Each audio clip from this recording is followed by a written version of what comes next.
નમસ્કાર, હું છું પ્રિયા અને તમે જોઈ રહ્યા છો જનતા કી જાણકારી ન્યૂઝ।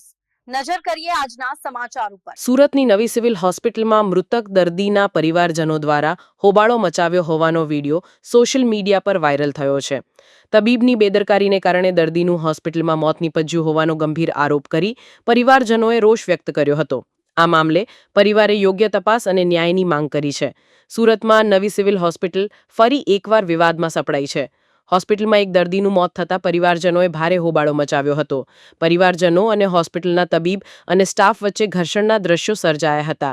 દર્દીને તકલીફ થતી હોવાનું વારંવાર જણાવવા છતાં તબીબો દ્વારા કોઈ ભાળ ન લેવાતા તબીબની બેદરકારીના કારણે દર્દીનું મોત નીપજ્યું હોવાનો આક્ષેપ પરિવારજનોએ કર્યો હતો।